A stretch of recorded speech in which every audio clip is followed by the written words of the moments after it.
A little bit ago, Madonna teaming up with Cirque du Soleil for her performance at the 2012 Super Bowl halftime show. Yeah, she follows other big names who may be considered a little long in the tooth, perhaps. Paul McCartney, The Who, Bruce Springsteen, U2 a few years ago. Yeah. They've all rocked the halftime stage in recent years. That is our hot topic of the day on Facebook. We asked if you are happy that Madonna will be performing. Rachel Fisk says anything will be better than last year. Fergie sounded horrible. Madonna hasn't come out with anything lately, so I'm curious as to what she'll be singing. Sarah Murphy says, this is the Super Bowl. Let's have some rock or country and not this pop junk. They must have been really desperate to book Madonna. I will be skipping halftime. Alyssa Wright says, I'd like to see new artists play the Super Bowl. That way it's less of a career has-been move and more of a career launching move. Then it would always be something new, even if they aren't good. We want to know what the rest of you think, so go to the Fox 17 Facebook page. Let us know your thoughts. We'll read more of these throughout the show. We had a lot of comments, and I was kind of surprised. I don't know, I mean, how about somebody relevant? You know who I would pick? The Rolling Stones did it when it was at Ford Field a few years ago. Yeah, I'd pick Nickelback. They have such a big fan base. I think people would love Nickelback at the halftime of the Super Bowl. I mean, what about Adam Levine? He's, he's the it boy. What about Kevin Craig? Kevin, yeah, you could play some Beatles tunes, Kevin. I would suggest somebody really huge, and I know he did it a few years ago, but you got Paul McCartney, Sting, those are the big names. But again, they're a little old. That's okay. Hey, wait a minute, who you calling old there? How about who cares who does the halftime at the Super Bowl?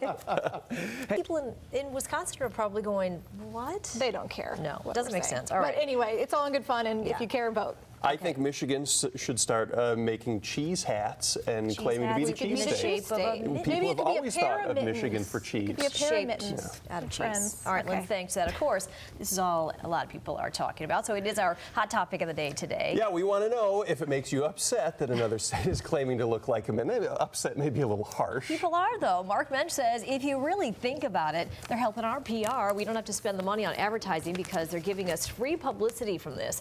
Everyone knows that mitten belongs to Michigan, and it just shows that they're trying to be like us. Andrew Steffen says this could easily be solved by some preschoolers. Point them towards a map and ask them to find a mitten. I bet Wisconsin isn't what they point to. And Dan Moyle says, nice try, Wisconsin. Keep your cheese and Harleys. We'll keep the mitten love. People are taking their rage to Twitter as well with a hashtag of mitten love. Here's what some of the people in the Twitterverse are saying. Brad Devereaux says Wisconsin looks more like an omelet than a mitten to me. And Marlona Walker says Wisconsin's using a glove in promotional materials. They'll get no mitten love from me. We want to know what you think. Keep posting on our Fox 17 Facebook page or send us a tweet, and we'll continue to read those throughout the show. All right, let's go to Peter Chan now. Peter, hey. I mean, you got to be spent time in Wisconsin. I've spent plenty of time in Wisconsin. I'll have to say, though, come on, Michigan, we're the mitten. It's a very small thumb if they're a mitten. Yeah. The Door County Peninsula does not count as a thumb. Anyways, let's go. Big changes coming to the way NHL teams are aligned and the way games are scheduled, and Red Wings fans are happy about it because no more 10 p.m. starts, or at least less of them, and no more seeing the Blue Jackets and Predators what seems like a dozen times a year. No, the Red Wings aren't going east because there are no Eastern and Western conferences anymore. Starting next year, there will be 4 conferences, 2 with 7 teams and 2 with 8 teams, and every team will play every other team twice, once at home and once on the road. The rest of the games will be played within conference. Red Wings are going to be grouped with Winnipeg, Chicago, St. Louis, Dallas, Minnesota, Columbus, and Nashville. The top 4 teams in each conference play each other in the first 2 rounds of the playoffs. Conference champs meet from then on, but who plays who hasn't been decided yet. Now, this comes from the owners. Now, the players have to approve it later on. All right, all this week, our Fox Focus on Relationships is looking at addiction. Yeah, it's not considered a traditional sickness, but it can be just as damaging and more than just to the person who has the disease. Look at the people around you on a daily basis. Odds are you probably know somebody who's struggled with addiction. It might be gambling addiction, it might be sexual addiction, it might be food addictions of different sorts, so it's a broader spectrum now. The numbers are staggering and seem to rise every year. About 1 out of 13 people become alcoholic. Drug addiction has increased considerably, and many more people today have problems with both alcohol and other drugs. So, is addiction more prevalent in 2011, or are we just noticing it more? We're just paying more attention. We're identifying problems earlier. For a long time, there's been a big push for reaching out and finding patients before they have to hit a horrible bottom. But I think part of it is that there's probably more addiction in different ways today because our society is changing.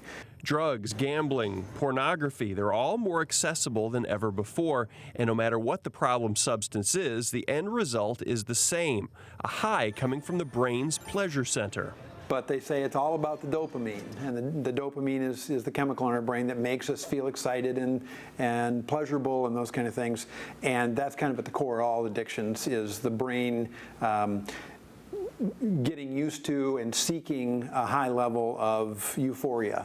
The medical community has known for a long time that addiction is a chronic, progressive brain disease. And if you really have it, it's not going to go away. It's a disease you have to manage the rest of your life.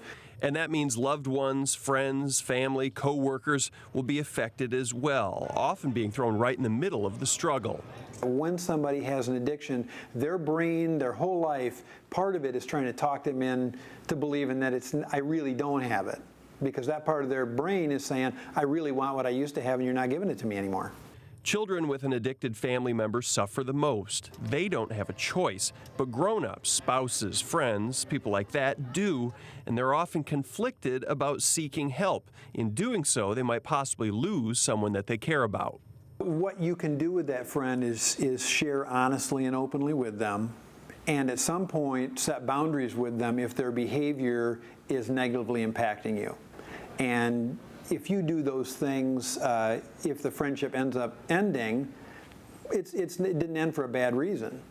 On the other hand, if you are trying to control that other person and I'm going to find some way to manipulate or force them into treatment or something, that person might want to break it off with you because you're trying to force them into a position that they're not ready to be at yet.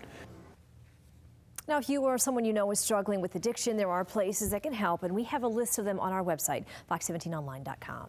And our Fox Focus on Relationships continues this week to look at addiction, how it not only affects the addict themselves, but also the people around them. Coming up on Fox 17 News at 10, we meet a West Michigan man who struggled with alcoholism. The more he drank, the more he damaged his relationship with his family, especially his younger sister. We would talk and we'd see each other at family get-togethers, but I remember if there wasn't alcohol at that family get-together, he'd bring his own. And it would I'd get me so aggravated, and I'd just be mad at him that he couldn't go 2 hours, hanging out with his own family without having alcohol. It just made me feel bad for him. The story of Wyatt's struggle to get sober, how family helped him through it all, and how they came out of it stronger than ever. That's our Fox Focus tonight at 10.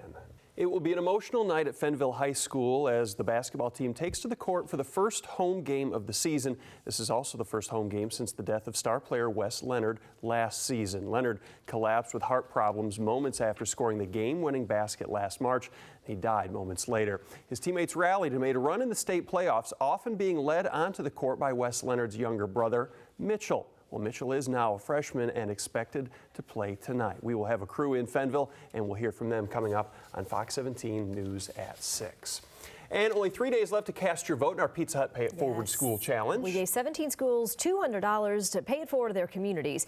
You can see what they did by clicking on the Pay It Forward banner on fox17online.com. That's also where you can cast your vote for the school that you think made the biggest difference. Voting closes 9 a.m. on Friday. The top 3 vote getters will split $10,000, $5,000 for first, $3,000 for second, and $2,000 for third. All right, time now for a 5 at 5 tonight. Yep, these are some of the top trenders on the web today. Coming in at number 5, a big night for country music fans as the 2nd annual American Country Awards were held in Las Vegas last night. Jason Aldean, the big winner, picked up 6 trophies, including Artist of the Year. Carrie Underwood won 3, and with her 6 wins last year, she now owns the most ACA awards of any artist, but then again, it is only the 2nd year of the event. Toby Keith was named Artist of the Decade, and even Michelle's favorite, Scotty McCreery, picked up a win for New Artist of the Year.